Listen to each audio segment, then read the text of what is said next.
Hello and welcome to episode 22 from the Underdogs podcast, your expert for holistic pet communication. And today we will have a look at pee and poo from our animals. Because pee and poo is a way from animals to communicate. We will look at dogs, cats, and horses. So, it is well known that dogs tend to explore their environment by sniffing. We also like to say that they read the newspaper on their morning walk. While we walk around with our eyes on the mobile phone, dogs follow their nose through real life. While we admire flowers or shoes in the shop window, the dog sniffs the house, wall, or tree.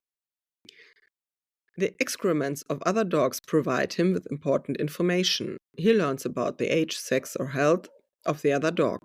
Is there a newcomer in the neighborhood? Has his best mate already been along? But the dog also finds out whether other animals have been there. For example, maybe a cat has left a scent on a tree. They use their urine to mark their territory. They leave information for other dogs, but they also leave information for themselves and could, for example, retrace a path. The dog's poo, in turn, provides us with information about its state of health. Is the food being digested well? Is the dog healthy, or does it have parasites such as worms or diarrhea? Dogs also tend to eat poo. There are various reasons for this. First of all, eating poo is not unusual for dogs. They do not find it disgusting, otherwise they wouldn't not eat it. Dogs are also eating carrion of rotten food. If your dog comes from an animal shelter and perhaps was a self-caterer because he lived on the streets, then eating poo is perfectly normal for your dog, which doesn't mean it's okay. But eating poo can also be an indicator of other problems. There's the question of what kind of poo the dog is eating. Is it poo from horses or cows? Then it may still contain valuable nutrients that the horse has not digested. In this case, a nutrient deficiency may be the cause. Or is it cat poo? If dogs eat cat or dog poo, it may be related to a nutrition deficiency too. If the pet food, for example, contains a lot of preservatives that are not digested, the poo can smell like a tasty source of food of the dog. So maybe your dog gets food with a lot of preservatives and he cannot digest, so it's always hungry. On the other side, poo that has a lot of food preservatives in it is a nice, tasty snack for your dog. Or if the pancreas is underactive, not enough enzymes are produced for digestion, and the food is not properly digested, the dog is constantly hungry. As I said, for example, poo can be a source of nutrients. So when your dog is hungry, it is possible that it is the pancreas, or it is possible that he cannot digest the food correct. It doesn't not have to be the pancreas, because it can also be a reason of the preservatives. Another possibility is that the dog has learned that he will get attention when he eats poo. So he does it to get you to pay attention to him. Or he just thinks it's a good idea. In any case, it's not a good idea, because the excrements of other animals can always be contaminated with parasites, disease, or medication. The way your dog deals with the poo of other animals is an indication of health or behavior for you. Now, with our dogs, we usually take a walk and go out to the toilet. Unlike many cats, who often have their toilet indoors, a cat litter box, and that smells. And there's a reason for that. For the cat. For us, it's rather unpleasant.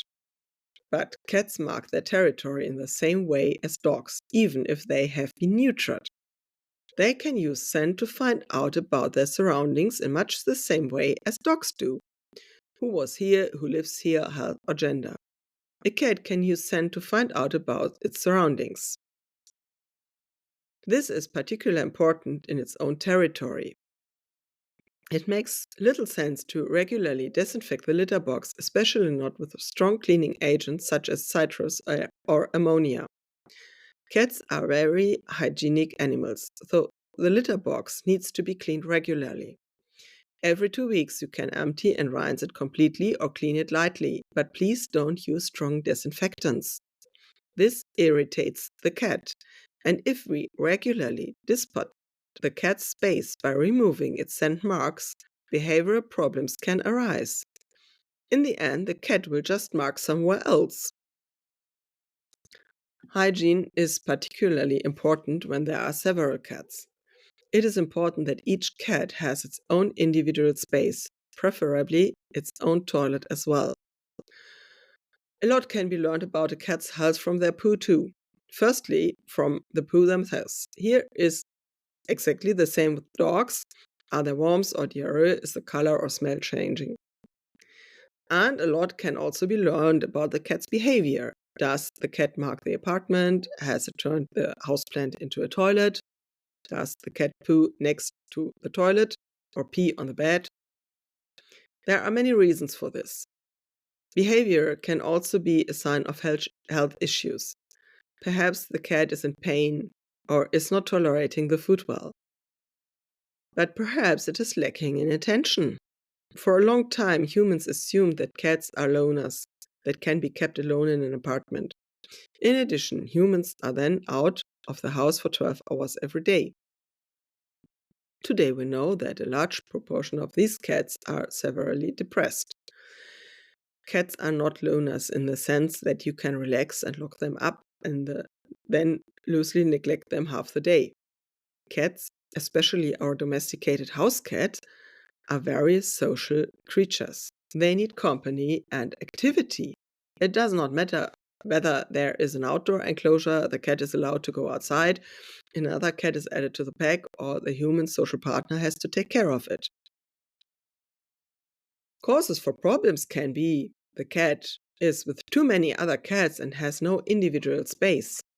Privacy is extremely important to most cats. Maybe the cat can't get along with a particular other cat. Maybe you have a new partner or a baby is coming and your cat is confused.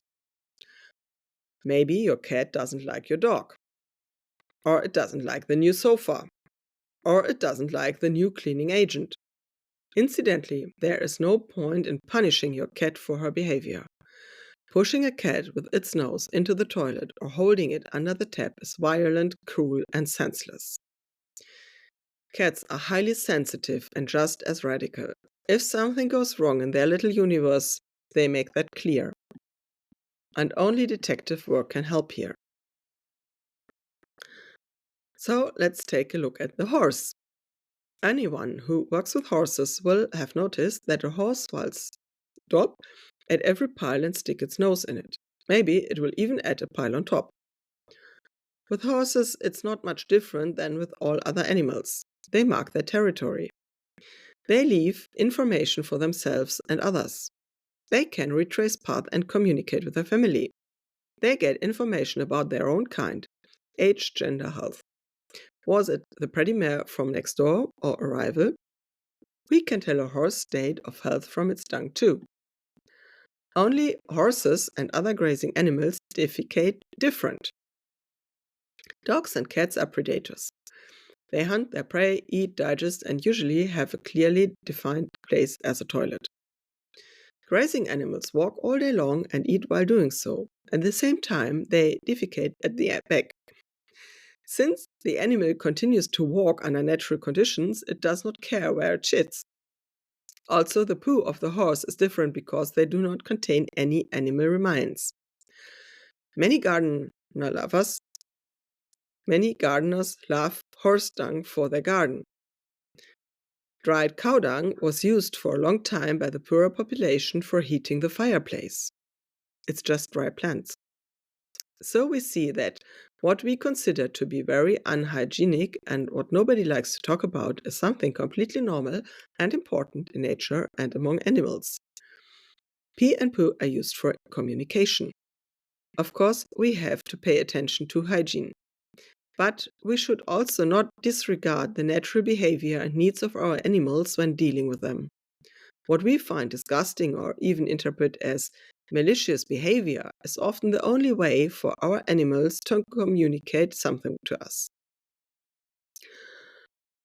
I hope this episode was helpful and you can understand your pet's behavior a little better. If you need support, feel free to contact me. You'll find the link for the free discovery call in the description. And next week, I will talk about my first dog Diesel and how I got into animal communication. Thank you very much for listening, and I wish you and your animal a wonderful time. Bye.